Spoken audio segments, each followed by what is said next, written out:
everyone to please stand.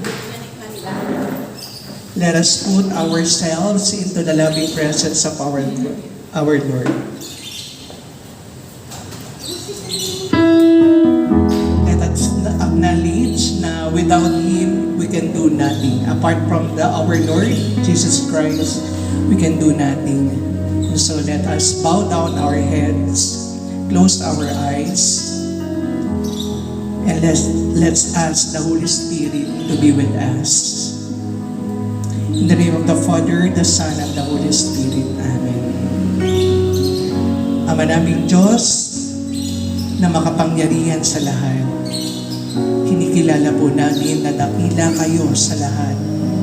Salamat, O Diyos, sa pagkakataong ito na kami ay tinawag ninyo. Sa dami ng tinawag niyo, Panginoon, ilan sa mga mapapalad ay kami na nananatili dito kasama ang mga bagong pinadala ninyo sa inyong bukirin ng pananampalataya. Sa kabuong araw po ito na kami ay magsama-sama, Panginoon, we ask your Holy Spirit to be with us, to guide us. And we know, Lord, that every step of the way, nandito ka kasama namin. Sapagkat ang naroroon na dalawa o higit pa na natitipon sa iyong pangalan, lagi kang tumatayo sa aming kalagitnaan. And because, Lord, we acknowledge that your presence is here with us, alam namin, Panginoon, na magtatagumpay at pagtatagumpayan niyo kami sa mga araw na ito.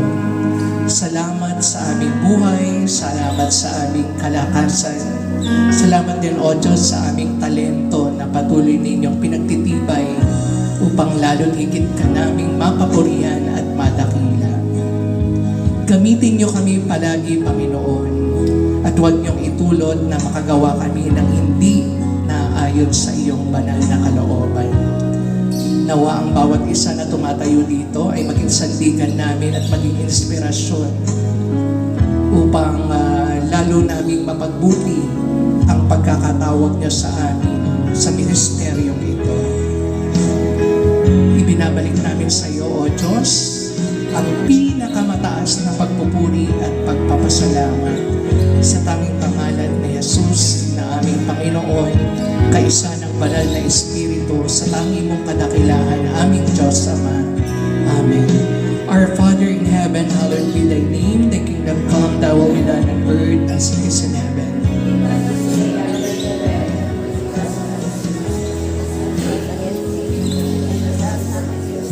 In the name of the Father, the Son, the Holy Spirit. Amen. Good morning po. Sige po. Upo po tayo. Nakapanalangin na po tayo, no? Nakasamba kahit papaano. Hayaan niyo pong ipasa ko muna yung mikropono sa presidente ng ating samahan upang i-welcome tayo at bigyan tayo ng updates and tawag dito, parang bird's eye view sa magaganap sa kabuong oras na tayo po ay magsasama-sama upang magkaroon ng orientation and training at the same time dito po sa ministeryo na pare-parehas po nating sasamahan. Welcome po natin Sister Ning Salcedo. Thank you po, Sisi Bray. Good morning po sa inyong lahat. Good morning po, Sister. Okay. Welcome po, natutuwa po ako. Totoo po yung sinabi ni Brother Bray na marami pong tinawag pero kukunti yung tumugon. Actually, ang hirap pong mag-recruit. Nakakatuwa po dahil pinili nyo po na maging bahagi ng lectors and commentators dito sa San Isidro. Madami pong mandated organization ang parokya, pero pinili nyo po na maging isa sa mga tagapagpahayag ng salita ng Diyos.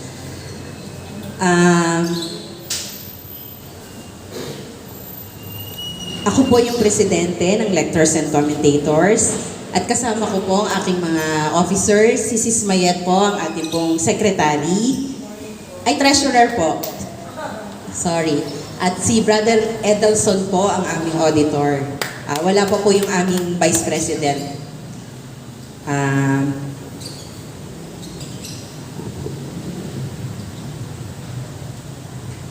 Sa totoo lang po, mahirap po kasi na marami tayong organization na kinabibilangan. Sa totoo lang po, ang dami po namin dyan. Almost 80 po kami dyan last year. Ito pong month ng August, ang talaga pong July, ang aming recruitment month. Dahil po naghahanda po tayo para doon sa Simbang Gabi. Kasi po, kailangan ng lector pag Simbang Gabi, di po ba, sa mga SPPC at dito po sa ating parokya. So, hinihiling lang po namin sa inyo, especially po ako, sana po maging priority nyo yung pagiging lector nyo. Di po ba, mamaya po ipapaliwanag sa inyo kung ano po yung mga tatalakayin natin. Unang-una po kasi ako po nung simula ako ng lector, ng pagiging lector commentator ko, natandaan ko po yung kasama po sa seminar yung kailangan yung 3 T. Talent, treasure, and time. Kasi po unang-una, pag pumasok po tayo sa ministry na to, pinapaloob na po natin yung sarili natin to. Yung iba po kasi ang nangyayari, hindi po nila nagiging priority yung pagiging lector. Meron po kaming mga patakaran pagdating ng lector and commentator. Unang-una po kailangan umattend kayo ng monthly meeting. Meron po kaming monthly meeting every first Saturday of the month. So kailangan po attend kayo doon para magkaroon kayo ng schedule. Pag hindi po kayo naka-attend ng meeting, wala po kayong magiging schedule. Dito po sa parokya or kahit po sa SPPC. Kaya sana po, hindi lang po yung makikita kayo pag magsaserve kayo. Meron po kasi mga gawain, may mga activity na kinakapalooban po ng LECOM. Kaya sana po, makasama po kayo doon. Hindi lang po doon sa magbabasa kayo, ganon. Kasi po, yung iba po hindi nagiging priority yung lectors. Marami po kasi organization yung, katulad po namin ng mga dati na, marami po sa mga kasama namin nasa iba't ibang mandated religious organization. So, hindi po nila nagiging priority yon. So, minsan po, kaya naging requirements po sana namin na hanggat maaari, fresh pa. Wala pa pong ibang organization na kinabibilangan. Kasi po, pag merong mga activity, kami-kami lang din po. Siyempre, hindi naman din po natin maaano na yung iba po naghahanap buhay. Kasama po talaga yon. Nagpapasalamat din po ako sa mga lectors na nandito. Napaka-supportive po nila. Kay Brother Brian po, siya po ang head ng BEC, ng Bible Ecclesial Community. Kaya po siya nandito. Thank you very much po sa inyong lahat. So, magsasama po tayo hanggang 12 ng tanghali. At sana po, anuman po ang matutunan natin dito, baunin po natin bilang isang tagapagpahayag ng salita ng Diyos. So, yun lamang po at welcome po sa inyong lahat.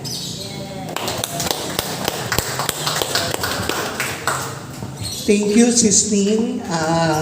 Mamaya po, masigit nating makikilala yung iba pa nating mga officers, Pero meron po kasi tayong orientation and training matrices na kung saan nakalapat doon yung scheduled time ng kung ano dapat yung mga activities na iti-take po natin.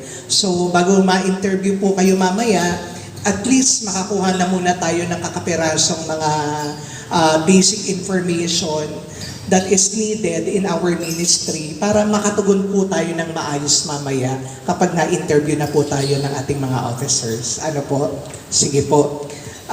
Nandito rin po yung mga kasama naming supportive ever na mga lectors and commentators din. Hindi sila manggugulo po, mag-a-assist po sila. Bukod dyan, nagre-refresh din po sila, no? Maganda sa isang samahan na paminsan-minsan nare-refresh din kami doon sa pinanggalingan namin at kung bakit kami nagpapatuloy. So, eto po yon. May mga samahan po kaming ganito na ever supportive sa bawat step na ginagawa namin dito sa parokya. Ayan po. So punta na po tayo sa ating pong formal training ng ating ministry, ang lectors and commentator. But I want to bring you all to the message of Zunzi, a Chinese philosopher. No? Wala siya pong kinalaman sa ating pananampalataya, pero yung sinabi niya parang makapagpalalim sa ating pananampalataya. Sabi niya po, "Tell me and I forget. Teach me and I remember. Involve me and I learn." So expect that later on, and able for us to learn something new from this ministry, we will involve ourselves. Ano po? So wala pong KJ. Ang lahat po ng gagawin po natin ay para po talaga sa ika-aayos at ikatitibay ng pundasyon ng ating binibilangang samahan ng simbahan. So, gamit na gamit po yan sa mga educators, sa mga kasamahan ko pong teacher. By the way, I am a teacher by profession po. Hindi po kayo maniniwala, pero values education teacher po ako ng high school graduating class lagi po. And yung mga iba po dito ay mga kapatid ko rin po sa DepEd, dito sa division ng San Jose del Monte. Sige po, tayo po muna tayo. We are all longing to become a servant. Pero let us encourage ourselves para dito po sa action song na ito. Siyempre, hingiin muna natin yung guidance ng Holy Spirit, ano? Para maging servant talaga tayo. Get a chance to win gadgets, coins, and Ang isang mabuting tagapaglingkod ay marunong pong sumunod. Tama po ba? At sa pagsunod na yon, kasama po ito sa ating ginagawa. Ayan. Magiging obedient daughter of Christ. And son, you may now take your seat. Ayan po. So lahat po tayo dito, kakalimutan po muna natin kung ano yung profesyon na ano natin, no? Na meron tayo. Kasi dito sa loob po ng parokya, sa ministeryong kinabibilangan natin, hindi naman po requirement na tayo po ay CEO ng kumpanya, principal, boss, no? Lahat tayo lingkod at isa lang po ang salary grade natin. Kaya walang master teacher dito, ha? Wala ding head teacher dito at principal. Okay po? Lahat po dito ay estudyante. Okay? At kung paano tayo gagraduhan o gagradean, it is based on your understanding kung paano nyo siya i-apply kapag kayo ay nandun na sa ministeryo at naglilingkod na. Ayan. Sige po. Let us expect na ito po ang matututunan natin all throughout our pagsasama. And by the way, let us acknowledge now the presence of our Commission on Evangelization Head. Siya po talaga ang head ng training team natin, Sister Sita Baison. Okay, palakpakan naman po natin. Okay po. So, ito po yung ating itatakal ngayon, no? Basic Christian Catholic Life. This is just a review for the knowledge na dapat alam natin as a Catholic. Okay po? I-review lang din natin siya.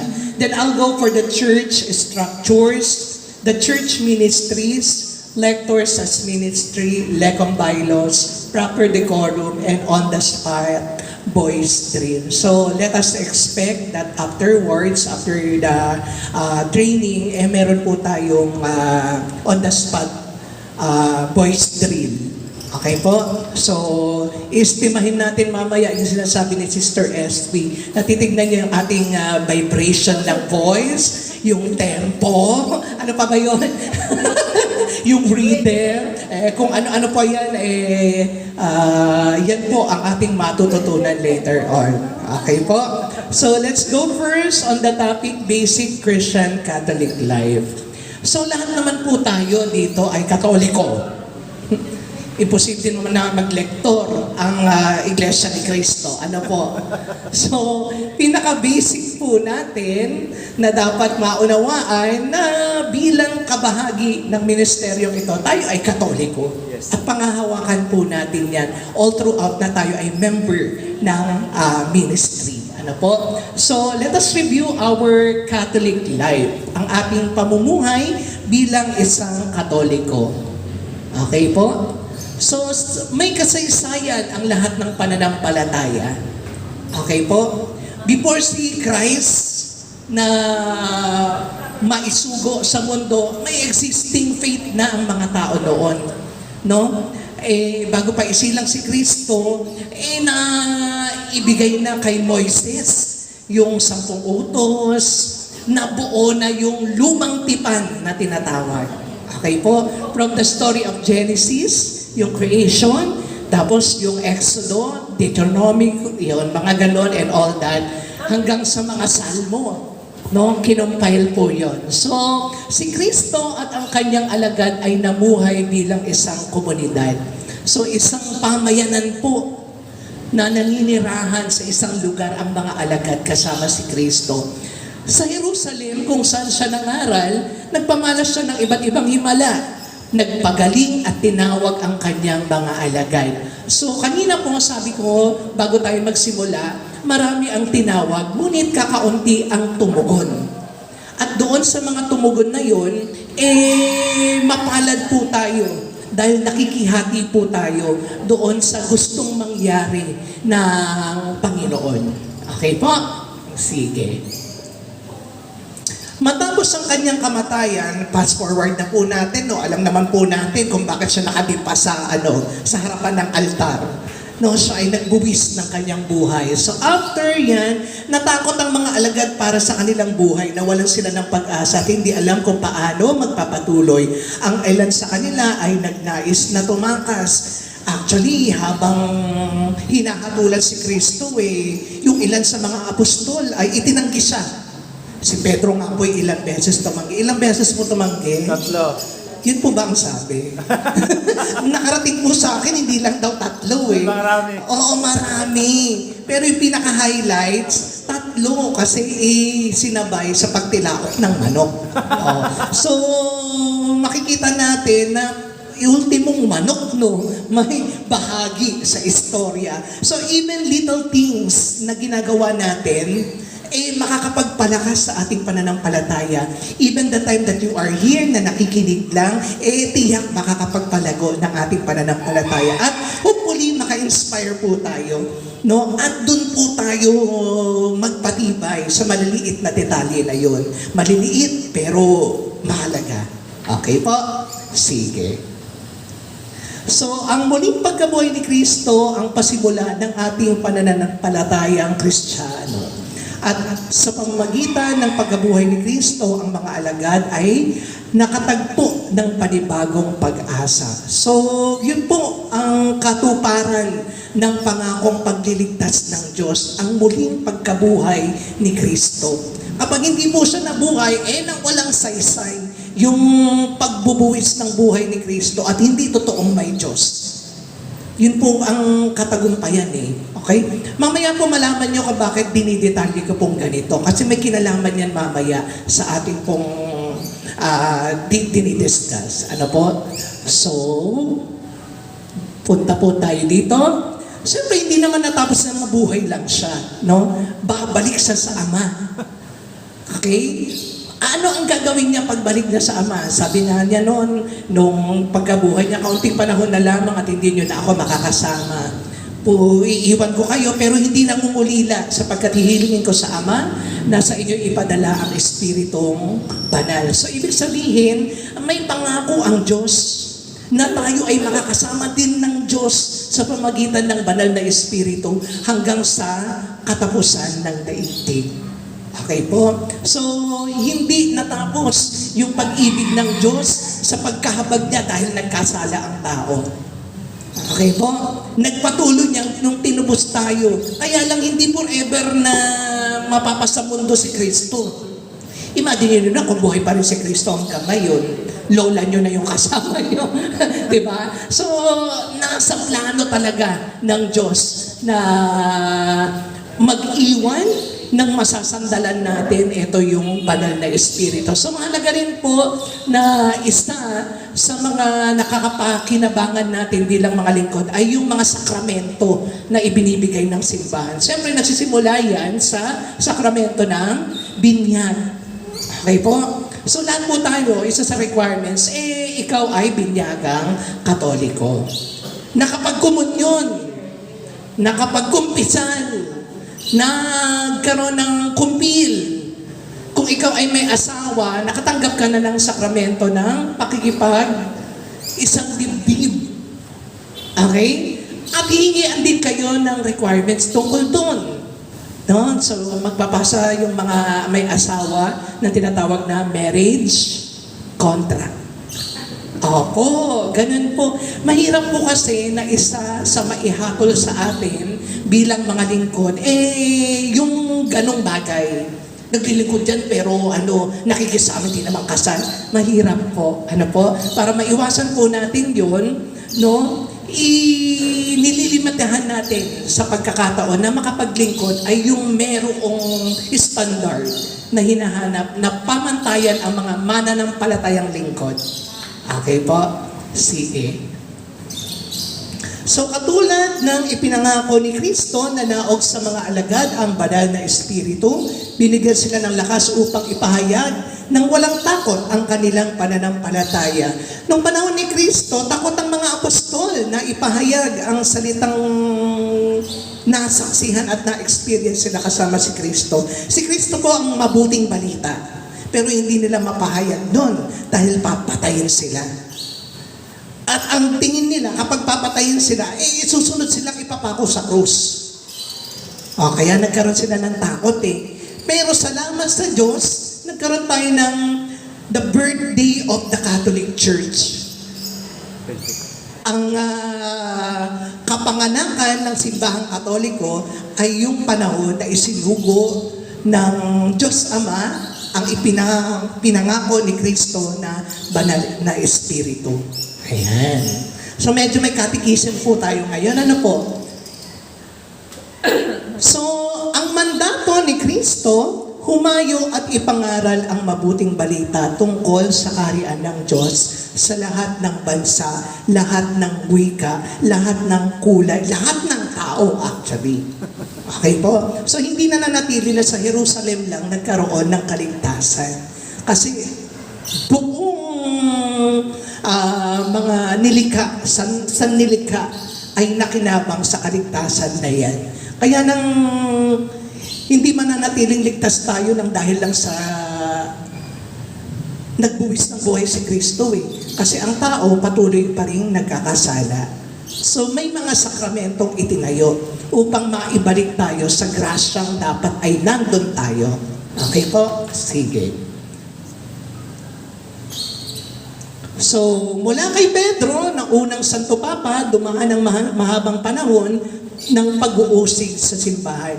Maraming nagsasabi na, karapat dapat ba ako maging lektor at commentator? Pag naging lektor at commentator ba ako, kailangan maayos lang ang aking pamumuhay. Kailangan modelo na yun. Kaya yung iba, nahihintakutan dahil may paningin na ganon. Pero hindi po, no? Let us remember na lahat ng tinawag ng Diyos ay hindi perpekto. Yung mga apostol, imagine si San Pedro, ilang beses niyang ikinaila ang Panginoon. Yung mga pinagkukuhang alagad ni Kristo, hindi naman perpekto, hindi naman doktoral, hindi naman kung saan-saan. Pero sila ay tinawag. Ang ginawa lang nila, tumugon. Sa pagtugon nilang yun, nanampalataya. At sa pananampalataya, doon sila nakapaglingkod. So, ganun din po ang dapat na mangyari sa atin. Sa pagtugon natin ng oo, let us commit ourselves na maging kasama talaga, kabahagi at pamilya ng mga lingkod sa simbahan. Kaya sabi po kanina ng ating presidente, di ba? 3 T ang hinihingi sa atin. Time, treasure, and talent. Sa time, oras. let's understand na may oras talaga para tayo ay mag-training, tayo ay umattend ng monthly meeting, di ba? Treasure. Hindi naman pwedeng naglilingkod ka ng hindi ka mamamasahe. Hindi naman pwedeng maglingkod ka ng ganyan ang suot. May gala tayo. Hindi naman ipinamimigay lang din yung mga yan. Di ba po? So, kasama sa pagpapahusay natin ng ating paglilingkod, magkaroon tayo ng mga ganito. Pero walang magbibigay sa atin yan kundi tayo rin. So kasama sa pagbibigay natin ng tea ay yung treasure and yung isa pa ay yung talent. Lahat naman po tayo siguro 100% kinukonsider natin na confident tayo sa ating sinasalihang ministry. Boses ang labanan, pangarap ang puhunan, the voice. Di ba? Kasi masyado na kayo seryoso Kaya dadaanin natin sa ganyan, no? Kaya lang, ang natutunan ko po kasi sa Kura Paroko, there's a time for everything. Di ba? Kapag paglilingkod, maglingkod. Give your 100% to the Lord. Pero kapag nagbibiruan, makisayon. Wala naman aatin ng simbahan na naka-swimming suit diba? Kasi ang lahat ng bagay ay inaayunan ng kung ano yung nararapat natin gawin. Okay po? Sige po. Ganito po kasi kung magklase, pasensya na kayo. Ayan. So, yung kaninang diniscuss ko na about Catholic Christian life ay may kinalaman kasi sa season of liturgical year. Yung pamumuhay ng mga lumang lingkod, mga dating lingkod, bago pa maipanganak si Kristo, bago pa nagbuwis ng buhay si Kristo, nagkaroon ng pagbaba ng Espiritu Santo, bumalik siya sa langit, nasa ating liturgical calendar year. Yan. Kaya inumpisahan ko po sa ganun Okay po? Meron tayong season of Advent. Okay? Panahon ng paghahanda sa pagsilang ng ating Panginoong Hesukristo. Nagtatapos yan ng Christ the King. Okay po? So yung mga unang linggo, pagkatapos ng Christ the King, Advent po yun. Okay po? After po nun, magkakaroon ng Christmas Epiphany. May time po yun hanggang tinatawag nating 3 hari. Kapistahan ng 3 hari. Okay po? Then magkakaroon ng short time. Mga ilang linggo lang po yan. Babalik tayo sa ordinary time. Okay po? And magkakaroon po ng Lenten season. Yung sa Lenten season, panahon ng paggunita, pag-aayuno, ayan. So, Kwaresma po ito. Okay po? Etong mga calendar year na ito, nangyari po ito at naganap sa buhay ni Kristo. So, isa po sa dapat nating matutunan din, etong liturgical calendar year. Saan nag-ugat yan? Sa kwento ni Kristo, kasama ang mga apostol. Bumaba ang banal na Espiritu. Kaya meron ditong, Pentecost Meron ding Easter time. Ibig sabihin, panahon ng pagkabuhay ni Kristo. After yan ng Lent. Natatapos ang Lent pagkatapos ng Triduo. Yung pagpapakasakit, banal na hapunan, pagpapakasakit ng Panginoon, Sabado de Gloria, ayan. Tapos, pagkabuhay na po yan. So, season of Easter po yun. Natatapos ang season of Easter sa pagbaba ng Holy Spirit. Kaya may Pentecost, the birth of the Catholic Church. Okay po? And then, we will go back to the ordinary time. So, diyan po napapaloob yung ating ipinagdidiwang na liturhikal sa kalendaryo ng simbahan. In which, kapag kayo po ay naging lector and commentator, isa po sa i-consider nyo yan. Kasi sa pag-i-introduce sa ating misal, nandun yan. Ngayon po ay 14 ng Agosto, 19 na linggo sa karaniwang panahon. So, ibig sabihin nandito. At isa rin po yan sa ituturo sa atin ng ating Tita Sinta mamaya, yung mga nakaprepare po doon na Volume 1, Volume 2 na mga pagbasa. Na may ordo din po tayo dyan. At may kulay pula tayo dyan. Yung kulay pula, aklat ng pagmimisa sa Roma. Wala po tayong sariling pagmimisang mga Pilipino. Ang lahat po ng ating pagmimisa ay naka-angkla, anchored sa pagmimisa sa Roma. So kung ano yung ginagawa sa Roma, it's the same thing na we adapt in our culture as a Filipino. Kasi may tinatawag tayong enculturation din kasi sa pananampalataya eh. Ang India, pwedeng yung ginagawa nating hindi katulad sa pagmimisa sa Roma, iba yung pamamaraan nila ng pagmimisa. Ma-insenso sila. Kasi doon sila maano eh. Oh, yun yung culture nila eh. So, isa rin sa dapat nating matutunan, lalo na kung ikaw ay commentator, yung understanding sa mga ganong mga event. No? Kasi isa siya sa magpapalakas sa iyo para maging confident ka eh. Ay, alam ko, kaano ngayon, Pentecostes. At during the time of Pentecost, ganito yung gandami ng mga apostol. Dapat mapil mo rin para maging effective ka doon sa ginagawa mo. Okay po? Sige. So, bird's eye view lang po yan. No? Ay, basahin nga po pala natin muna ulit. Balik natin. No? Pakibasa po yung ating season of liturgical year. From 1. Sige po, ano po yung una? Advent, And then? Christmas, Epiphany, Epiphany. Epiphany, Okay. Number 3. Ordinary Time, Okay. And? Pentecost, Sunod po. Easter Time, And then? Pentecost, And then? Ordinary Time. Huwag niyo pong kakalimutan po yan ha. Basic lang po yung 7 yan. Kung tayo ay may 7 sakramento, meron tayong 7 bahagdan sa ating liturgical na kalendaryong pansimbahan. Okay, babasa nga po. Etong number 1, Proverbs 16:9. Sige nga po. Sometimes, Ay parang mas maganda kung ikaw po ang babasa.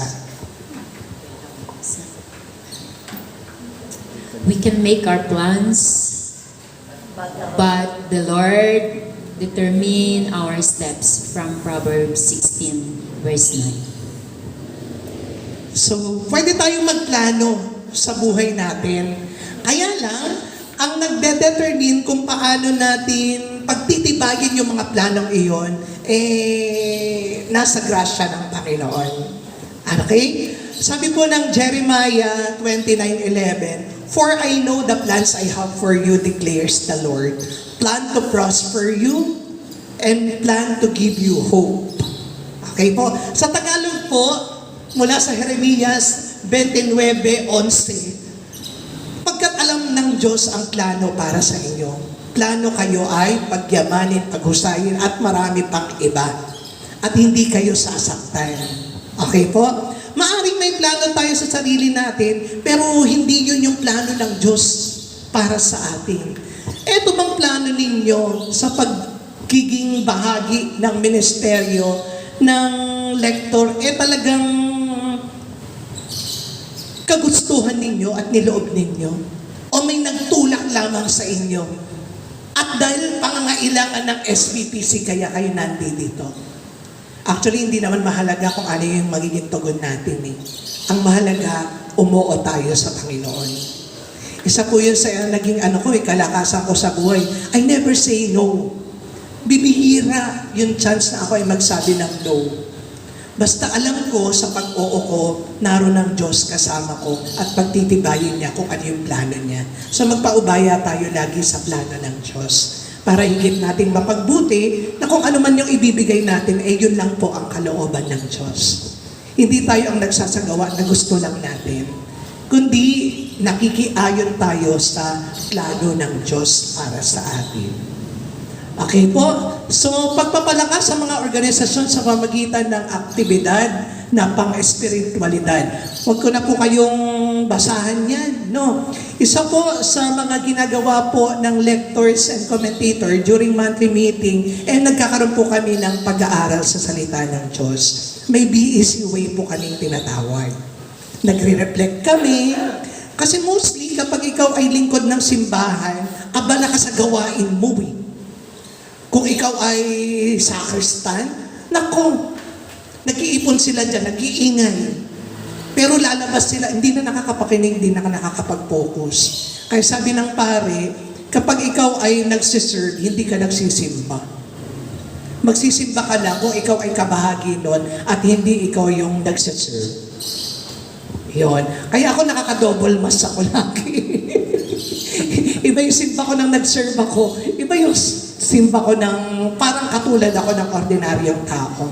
No? Sa pag-attend kasi, pagkakaroon ng ganon, na sinishare ko lang experience ko, no? Nagkakaroon ka ng iba pang understanding sa mga naglilingkod.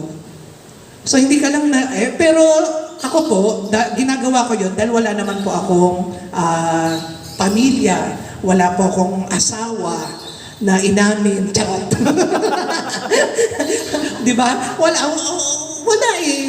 Dito po ako nakatira. Talagang ma-observe mo lahat ng galawan sa simbahan. At talagang makakapag deep reflection ka lang kapag ikaw ay kabahagi talaga ng parang mananambalang na regular at hindi naglilingkod. Okay po? Sige po. So, napadaanan ko po kanina na isa sa ginagawa namin ay yung pag-BBEC. Ginugrupo po namin yung mga lectors and commentator. Nagbabasa po kami ng salita. And then nagpa-Bible sharing po kami. Kung ano yung mga sentence or words na na-inspire kami at paano namin siya may a-apply sa buhay namin at mapagtitibay yung ministry mula doon sa inspiration na nakuha namin sa binasa namin. Okay po? Ito po ang ating parokya. Alam niyo po ba kung saan kayo naglilingkod? Baka naman pumasok kayo ng lector and commentator, pero ang alam niyong paglilingkuran niyo ay Our Lady of Lazaret, Mother of Perpetual Help, St. Joseph. Di po, no? Tayo po ay nasa isang parokya. Ang parokya po natin ay ang San Isidro Labrador Parish, Muson. Mula po sa lumang pare na dating naging kura paroko, ang pangalan niya po ay Father Al Enriquez. Pumalit po si Father Dennis Espejo after ng term ni Father Al Enriquez. Okay? Matagal na panahon na po yan. Kaya i-update ko po kayo kung sino po ang ating kurang paroko o kasalukuyang nanunuparang tagapamahala ng ating parokya. Walang iba kundi si Derek Ramsey. Si Father Benny Justiniano. Yun ang lagi niyang pakilala eh. Di ba? Kamukha ni Derek Ramsey, ano? Okay. Naririnig niya. Naka-live tayo. Hello, Father! Sige. So, sabi niya, 3 pa lang kaming nagiging pare, 4 lang yan. Charot. Sino yung pang-apat? Si Father Mardon. May kahalili po kasi siya, may tumutulong po sa atin ngayon. Ang sabi po dyan, priests come and go. Totoo naman po na ang mga na-assign dito na kura paroko ay umiikot, hindi nananatili. Alam niyo kung sino po ang nananatili? Tayong lingkod. Okay? So mahalaga po na may masamahan tayong matibay bilang may iiwan ng mga paring nagpapastol. Kaya yung pag-oo natin dito sa ministeryong ito, pag-oo natin na habang tayo'y may buhay at may kalakasan na maglingkod, sa ayaw man natin o gusto, tayo pa rin yung mga mukhang magkikita-kita. Okay po? Mamaya kikwento ko po marami tayong mga experience dyan na nagpatiba. May sasamahan po namin. Kapag may namamatayan, nagpupunta rin po kami, nagba-Bible study rin kami, may funeral Bible sharing din kami, mga ganyan. Na kung saan, pag may birthday, ayun, may ganun din, may surprise ever. Surprise pero hindi pala surprise kasi nabubuko. Anyway, isa sa mga magandang experience na maganda nating pagtawan-tawanan na magpapatibay ng ating samahan. Again, ang pari po ay pwede nating mahalin pero hindi pwede nating hawakan forever. Ang pwede lang natin hawakan forever, tayo bilang mga lingkod na may iwan sa simbahan. Kaya dapat, higit sa lahat, mahalin natin ang parokya. So, ang minamahal dapat natin dito ay yung parokya, hindi yung pare. Kasi aalis sila pag alis ng pare, hindi ka naman sasama Di ba? Ayoko palang sabihin hindi sasama. Baka maisama ako. Anyway, papanalangin natin yan kung ano ang kalooban ng Diyos. Sige po. From 1 Corinthians 15:58, therefore, my beloved brothers, be firm, steadfast always, fully devoted to the work of the Lord, knowing that in the Lord your labor is not in vain. Wala po tayong pagpapagal na hindi kinikilala ng Diyos. Bahagi ng pagiging lingkod, makadama tayo minsan ng panghihina sa ating kinabibilangang ministeryo. Pero hindi magiging dahilan yung panghihina na yon para bumitaw tayo. Kaya tayo may mga samahan na kung saan paghuhugutan natin ng inspirasyon upang tayo po ay magpatuloy. Sa totoo lang po, 13 years po ako na lector and commentator sa dating parokya. Mahirap po sila iwan. At yung pagpunta ko po dito kasama ng pare, nag-back to zero po ako sa pagiging lector and commentator. I undergo the same training katulad nyo. And I remember 2 years ago, I was like si Sir Butch, na hindi ko alam kung anong mangyayari. Siyempre, bago. No? Pero little by little, sa grasya na kaloob ng Diyos, bibigyan at bibigyan kanya ng spot doon sa kinabibilangan mong ministeryo at magpapagamit ka lang sa banal na Espiritu. Pagtitibayin niya ang lahat ng mga bagay na gusto nating mabuti na mangyari sa ministeryo. After all, hindi naman para sa akin ito Para ito sa mga lingkod na may iwan natin na siyang magpapatuloy kapag wala na tayo. So let's expect na habang tayo po ay dumadating o tumatagal sa paglilingkod, may mga ilan din po tayong ititraining. Para hindi naman lagi si Brother Brian ang may hawak ng mikropono, ganyan. It's time for you to discover all the talents that God has entrusted to you. No? At pag-uusayin po natin yan at pagtutulong-tulungan po natin parehas. Okay? Sige. So punta na po tayo sa inassign sa akin ni Tita Sita na topic. Yung kanina palabok lang po yun. No? Kumbaga, chismax lang. Pero ito po yung pinaka-basic na ibinigay sa akin na topic ni Sister Sita, ang istruktura ng simbahan at ang kanyang ministeryo. Ang isang simbahan ay hindi magiging ganap ng hindi maayos. Remember that our God is God of order. Ang Diyos ay Diyos ng kaayusan. Kaya magiging maayos lamang ang mga bagay-bagay kung tayo po ay magpapanatili ng kaayusan at magiging bahagi ng kaayusan ito. Kaya may istruktura ang simbahan. Okay? Sige. Church, body of Christ, the Catholic Church. May tinatawag tayong ordained or clergy at mga non-ordained laity. Sino yung mga non-ordained na yan? Tayong mga lingkod. Okay? Sino yung mga ordained and clergy? Yung mga pare, yung mga madre, yung may mga vow, perpetual vow. Okay? Sino yung mga yan? The bishop, the priest, the deacons. In which may bahagi sila na malaki kapag nagkakaroon o nagdadaos ng banal na misa. Kasi ang pagbabasa ng salita ng Diyos pwedeng i-assign sa deacon. Lalo na ang panalangin ng bayan.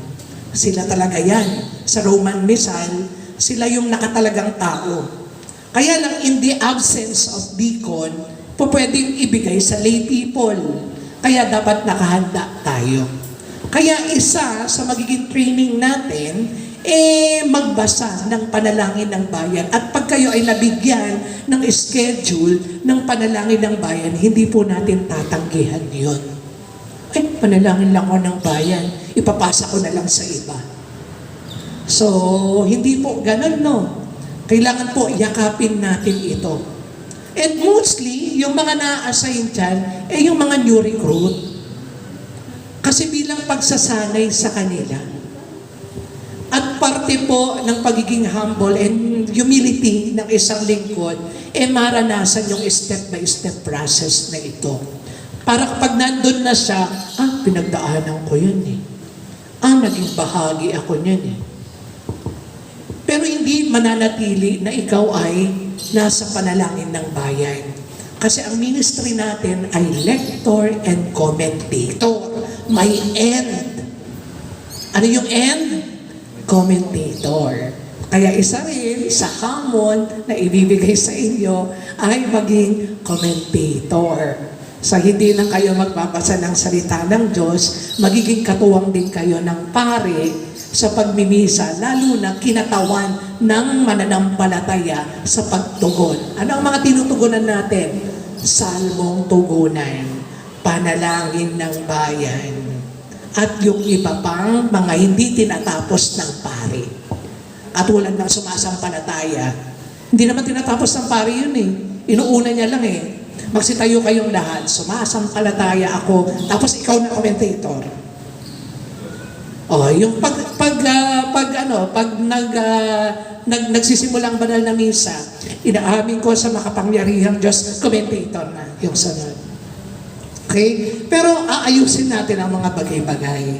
Hindi naman pa pwedeng inassign ka doon. Ang lakas naman ng boses mo. So may voice control din tayo. So consider din natin yung mga binibigay sa atin kanina, no? Na may rhythm, may tempo, may ano. Parang nakalagay dun sa ano mo, you perfect singer. Charot. Okay. Ito po ang ating parokya, baka hindi kayo pamilyar. No? Ang parokya ay isang unit pang teritoryo ng isang simbahan na binubuo ng paghahati sa loob ng isang diocese. Nasa alaga at pamamahala ng isang kura paroko na maari pang tulungan ng isa o higit pa na kura at namamahala mula sa isang parokya o simbahan. So tayo po ay pinamumunuan ng ating kura paroko dito sa ating parokya. Pero sa pang-dioceses, may namamahala sa kanila. Pang-bikarya, may namamahala sa kanila. Okay? Para mabilis yung pagre-report kung may sakaling problema na dinadanas ang mga parokya. Kaya sila ay naka-assign na ganyan. Palitin natin ang ating ministry. Hindi naman tayo pa pwedeng dumiretso sa kura. Kaya tayo may officers. Meron tayong Sister Ningning Salcedo, may Sister Nanette Mateo, may Sister Mayet Mateo, at may pinaka-poking Brother Edelson Bohol na kasama natin. Pamerienda. Kinalingan ko doon. Okay po. So ito po ang struktura ng ating simbahan. Of course, ang ating pinaka-head at boss, no, ay walang iba kundi ang ating Panginoong Hesukristo. Okay po? Ang sunod o kahalili ng pamamahala sa simbahang kanyang itinatag ay ang Santo Papa. Ang kasalukuyang Santo Papa ay si Pope Francis. Okay? At nahati yan sa iba't ibang simbahan sa buong daigdig. Pag sinabi pong Catholic, ito po ay universal. Ibig sabihin ng universal, maraming simbahan na nakakalat sa buong daigdig. Pero may kaisahan. Ano yung kaisahan? Katolisismo. Okay po? Na pinamumunuan ng Bishop Dennis Villarojo sa ating diocese. Ang ating diocese ay Malolos. Okay po? At sa Malolos, maraming simbahan. At yung simbahan na yan ay may mga sub-parishes.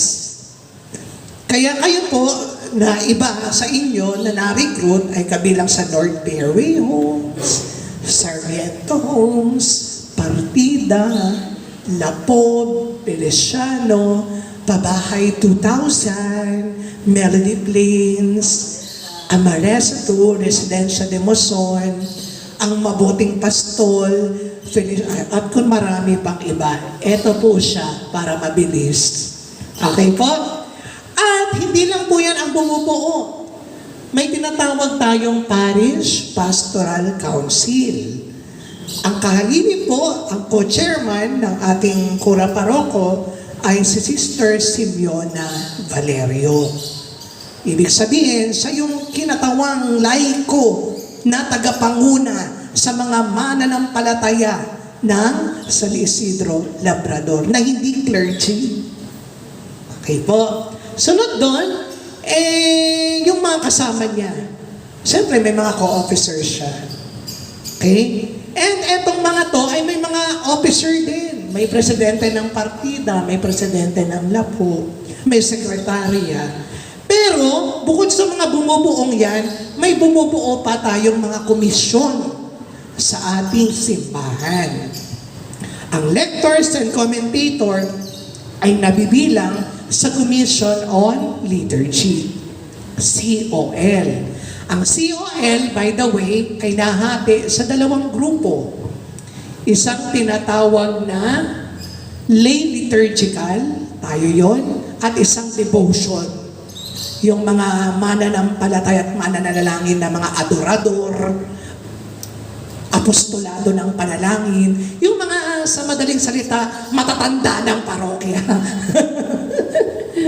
Okay? Sila yung mga maaga gumising kapag First Friday at talagang consequently, religiously umaattend para manalangin. Okay? Pero tayo, bahagi tayo ng lay liturgical, matatagpuan naman tayo sa lahat ng misa. Okay po? Yun. Kaya lang may limit, di ba? Sana ang panawagan natin nun ay 16 pataas. Pero wala naman siguro 85 dito. Ano po? Wala pa naman siguro. Ayan. So, bukod doon, meron tayong commission on family and life. By the way, andito yung head nun, Sister Mayet. Yung head ng Commission on Family. Siya yung bahala sa mga magkasintahan, mag-aasawa ng parokya. Okay? Parish Commission on Youth. Bahagi ng samahan sa parokya ay pagkakaroon ng mga kabataan. So sila yung bahala doon sa ministeryong yon. Commission on Liturgy, nandyan tayo. Commission on Social Communication, siyempre, ang pagdiriwang natin ng banal na misa, sa pangangailangan ng ating komunidad na kailangan ma-disseminate yung mga info, sila po yung bahala sa social communication, sa FB live streaming, mga ganyan, at yung mga patalastas na nangangailangan ng kanilang serbisyo, sila ang bahala doon. Commission on Formation na ngayon ay tinatawag na natin Commission on Evangelization. Ang head nga po ay si Sister Sita Paison. Kaya siya kasama natin ngayon na nagtitraining. Kasi siya yung head of formation. Sa Tagalog po, ang formation ay tagapaghubog. So hinuhubog po tayo kung paano tayo mapagtitibay effectively sa ating pagiging lingkod sa ministeryo. Okay? And then, Commission on Service or Social Service. Yung ating mga, CWL. Yan, may pangangailangan na bakuna, ang isang pamayanan na kinabibilangan ng parokya, may ayuda, ayan, sila bahala doon. At may nadagdag po dyan yung aking pong kinabibilangan ngayon na Commission on Basic Ecclesial Community. Hindi po ito samahan yung basic ecclesial community, kundi ito ay programang magpapatibay sa daloy ng pamamaraan ng mga pagpupulong ng mga ministeryo at iba pa. Yung iba pa sa labas ng parokya. Pero ang ginagawa po muna namin kasi ngayon, we focus on the servers, mga lingkod ng parokya. Okay? Pag napagtibay na namin yun, Sa susunod na taon, ang plan naman namin mag-focus kami sa labas ng parokya. At sana makatuwang din namin kayo dahil kayo ay kabilang sa mga SPPC, nahihingian namin ng pagkakataon na maging bahagi din ang komunidad ninyo sa ginagawang pag-aaral ng salita ng Diyos. Okay? At etong mga yan ay etong mga ministry na yan. Ang lectors and commentator ay isang ministry, ang choir ay isang ministry, ang ushers and usherette ay isang ministry, ang mother butler ay isang ministry, lahat ng mga samaang pansimbahan nasa under ng mga commission na yan. Okay po? So, doon po nabibilang ang ating struktura ng simbahan. So, ayan po tayo. The smallest pastoral unit of the Universal Church. Kumbaga, sa gobyerno, family is the basic unit of the society. Sa pangkalahatan, pangsimbahan, the church is the smallest unit of the Universal Church. The Universal Church, ayan po, baka kilala niyo yung mga yan. Nandiyan si Mother Teresa, isa na po siyang ganap na banal o santo, no? Pero bago siya naging santo, siyempre kabilang muna siya katulad natin sa simbahang Katolika. Kaya isa rin sa panawagan ay maging katulad tayo ng mga banal na yan na ipinagmamalaki na sundan o magaya man lang tayo sa kanilang pamamaraan ng paglilingkod. Headed by the Pope Francis. Sumunod ay yung mga bishop. Mula kay San Pedro, na unang naging Santo Papa, naging succession yung pagtanggap sa pagkakaroon ng authority ng mga sumunod sa kanya hanggang masapit si Francis tuloy, Pope Francis. Okay po? So, Peter to Francis. National churches all over the world. Meron tayo simbahan sa Africa, Amerika, lahat ng kontinente may simbahan tayo dyan. National Conference of the Bishop, hindi na po kasali yan. Sa Malolos po kasi yan eh. Yan.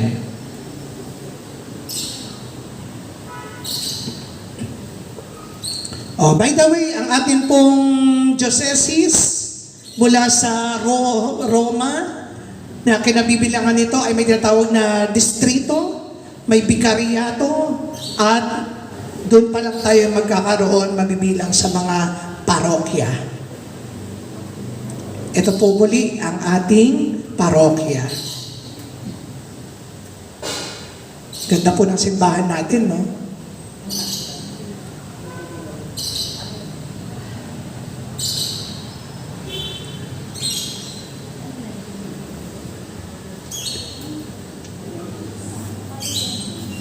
Tingnan nyo na lang po.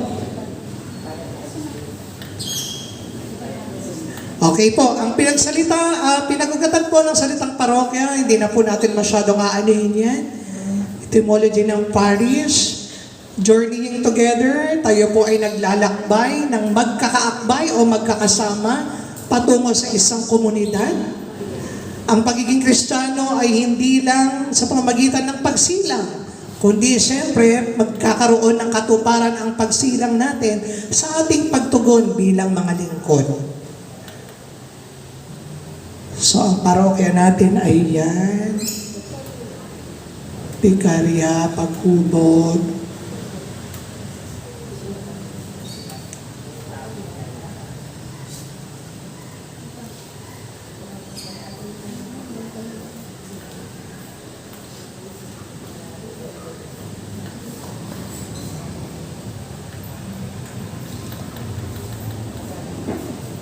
Bilang pagtugon sa panawagan na tayo maging lingkod ng parokya, one step na po ito, yung pagiging bahagi ninyo. Tayo po ay mga magkakapatid. Na po yan kay Father Benny yan. Punta na po tayo sa kasama nating structure. Dami pala nito.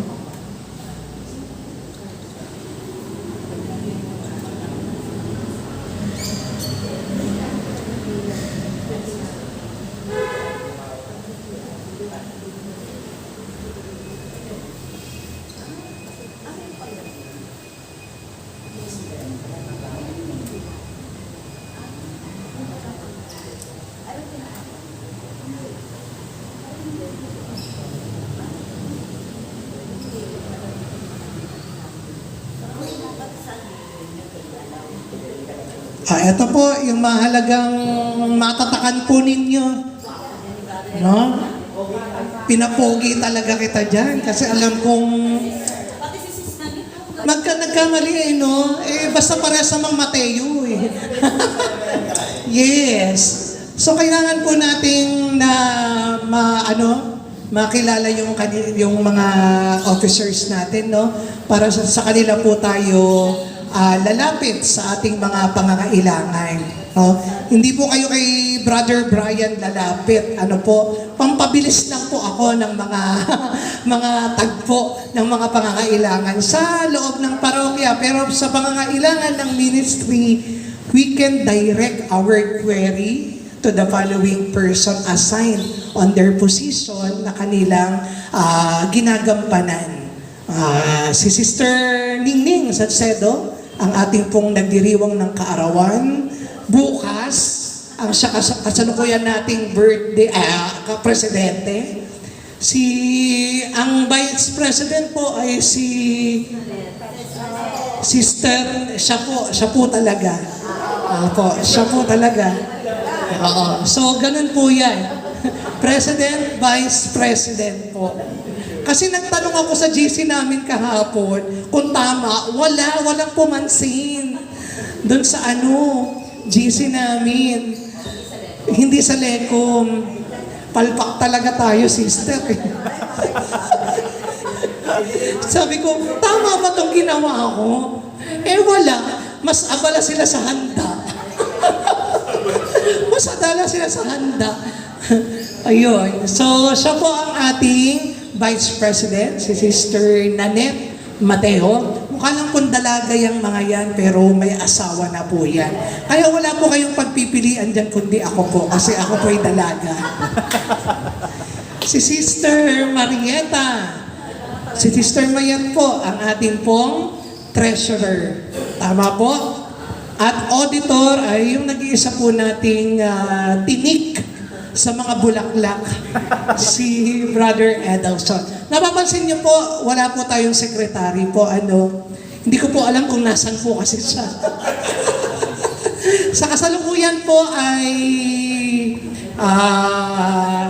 nagpo-focus po siya sa kanyang parish ngayon. Kasi medyo conflict yung mga schedule, hindi rin po siya nakakagampan sa mga gawain po. Kaya ipinagdasal niya rin naman po na sana ay bigyan siya ng wisdom ni Lord tungkol sa kung saan siya dapat mag-focus. At mas nanaig po na nakakatayo naman na ng ang parokya. Kaya ipagdasal niyo po kung sino yung ilalagay dyan. Pero ilang months na lang naman po mapapalitan na po ang pamunuan natin. Kaya ang sasalubun ng trabaho niya, walang iba kundi sila lang din na officer.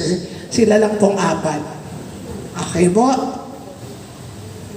Sige po. Punta po tayo sa roles, duties, and responsibilities. Kanina po, ano po yung natin? Tawag dito. Tapos na po ako sa structure of the church, no? Nagkaroon na po tayo ng preview, nagkaroon na po tayo ng understanding kung saan pinanggalingan, ano yung Christian Catholic life natin. Kaya naman po, ipapasa ko na po ang mikropono sa tunay na maghuhubog sa atin upang tayo ay maging effective servant dito sa ministry natin. Palakpakan po natin, Sister Sita Paison.